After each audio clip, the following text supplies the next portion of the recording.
जय हिंद दोस्तों, सैनिक समाचार में आपका हार्दिक स्वागत है। सबसे पहले हेडलाइन, 15 अधिकारियों पर एफआईआर, यानी बड़ी धोखाधड़ी और बड़ी साजिश। दोस्तों कहां की खबर, और मैं बात करूंगा इस बार मोदी जी का सिर्फ और सिर्फ अर्थव्यवस्था पर फोकस है, जैसा कि आप पिछले एक महीने से आप देख रहे हो। और बात करूंगा रेलवे स्टेशन पर फौजी ने टीटी की कर दी धुलाई, सन्न आखिर क्यों, और महाकुंभ पर्व में सेना के करो हवाले, चारों तरफ है अव्यवस्था। तो दोस्तों खबरें करते हैं विस्तार से। सबसे पहले मैं बात करूंगा आखिर 15 अधिकारियों के खिलाफ एफआईआर क्यों, आखिर उन अधिकारियों ने क्या किया। हाँ जी दोस्तों, यह है मामला देहरादून का डिफेंस कॉलोनी। जैसे हम सभी जानते हैं कि सेना के लिए एक डिफेंस कॉलोनी होती है, अधिकृत जमीन होती है और जवान रजिस्ट्रेशन कराते हैं।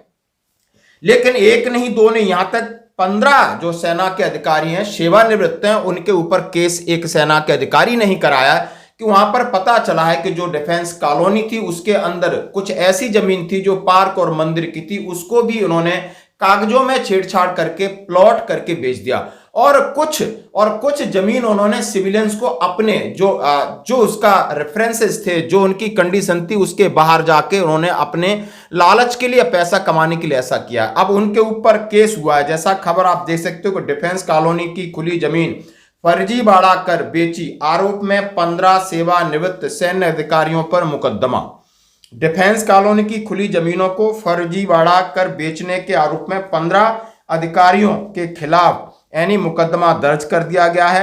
उन्होंने कहा है कि आरोपित दस्तावेजों में छेड़छाड़ करके कुछ प्लॉट उन्होंने, जो कि उनकी जगह दूसरे चीज थी, पार्क वगैरह होने थे, उनको प्लॉट में कन्वर्ट कराया और उसकी मिलीभगत, और इसके लिए D-104 सेक्टर में रहने वाले सेवानिवृत्त कर्नल रमेश प्रसाद ने इसकी शिकायत की। इस आधार पर सैनिक सहकारी आवास समिति के तत्कालीन प्रशासक रहे सेवानिवृत्त कर्नल RS कली, बीरबान सिंह, सेवानिवृत्त कर्नल गुसाइन, सेवानिवृत्त कर्नल RS पेनोली, पूर्व कैप्टन TP कुंडालिया, पूर्व कर्नल SL पेनोली, सेवानिवृत्त कमांडेंट SS रावत, सेवानिवृत्त लेफ्टिनेंट कर्नल SS कंडारी, सेवानिवृत्त लेफ्टिनेंट कर्नल PS राणा और सेवानिवृत्त POMA BK Nautiyal, lieutenant colonel CP Sati, lieutenant colonel GS Bisht, squadron leader SS Bisht और लेफ्टिनेंट SS बिस्ट, सेवानिवृत्त लेफ्टिनेंट कर्नल SS नेगी, सेवानिवृत्त मेजर SS नेगी के खिलाफ मुकदमा दर्ज कराया गया है।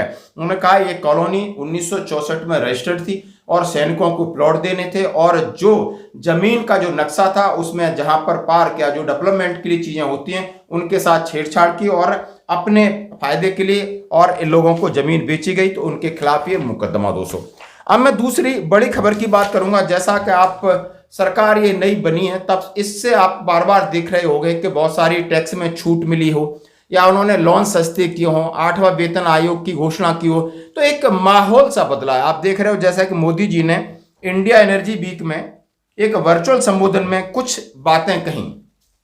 उन्होंने कहा भारत अपने लक्ष्यों को समय से पहले हासिल कर रहा है। ये सिर्फ आर्थिक चीजों के बारे में बोला।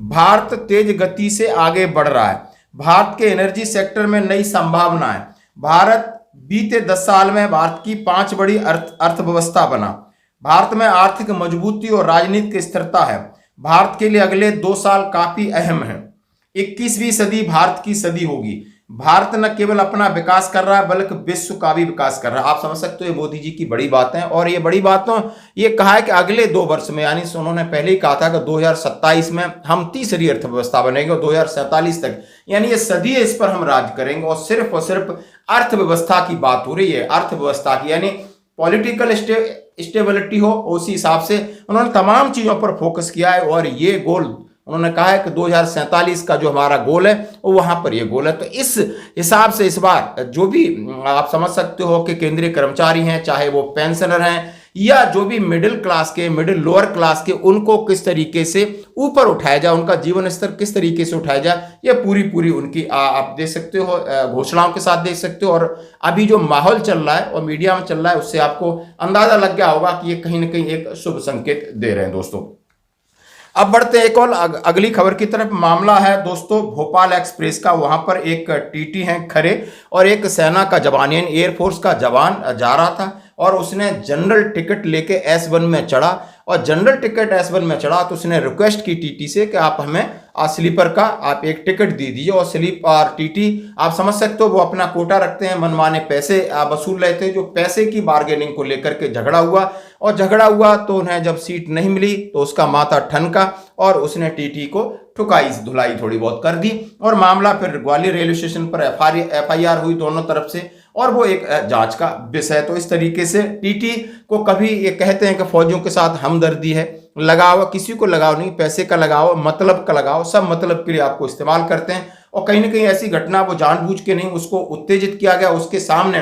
किसी और को सीट दी होगी तो जरूर कहीं ना कहीं दिमाग में बात आती है कि हमारी बिल्कुल रेस्पेक्ट नहीं, इसी को लेकर के थोड़ी बहुत धुलाई तो जरूरी थी, उन्होंने कर दिया शायद। अब मैं बात करूंगा महाकुंभ की। हाँ जी दोस्तों, महाकुंभ जैसे जैसे आप देख सकते हो कि अखिलेश जी ने कहा है कि महाकुंभ को सेना के हवाले कर देना चाहिए था। क्यों? अव्यवस्था बनती जा रही है, यानी वहां पर कंट्रोल हो रहा है तो बाहर, यानी उन्होंने कहा है 100-150 किलोमीटर के जितने भी नेशनल हाईवे हैं, स्टेट हाईवे हैं, वो पूरी तरीके से ब्लॉक हैं, ट्रैफिक जाम हो गया है, असुविधाएं होती जा रही हैं, जैसा कि आप देख रहे हो। जहां तक आप वीडियो देख सकते हो, आराम से लोग, भीड़ है बाहर, जय श्री राम के नारे लगा के जा रहे हैं, उत्साह है, सब कुछ है। उसके साथ ही लोग उपद्रव भी कर रहे हैं। आप एक ट्रेन का देखिए, वहां पर लेडीजें बैठी हैं, एसी का शीशा जबरदस्ती तोड़ देते हैं, उनके ऊपर शीशा गिर जाता है। तो इस तरीके की घटनाओं से बचने के लिए देखा होगा कि इस बार कुंभ में बहुत ज्यादा भीड़ हो रही है और ये इस तरीके की घटनाओं को लेकर आज जितना विपक्ष के नेता हैं बार बार सरकार पर सवाल और प्रहार कर रहे हैं कि सेना के हवाले करो। दोस्तों आज की खबरों में इतना ही, बने रहिए हमारे साथ, धन्यवाद।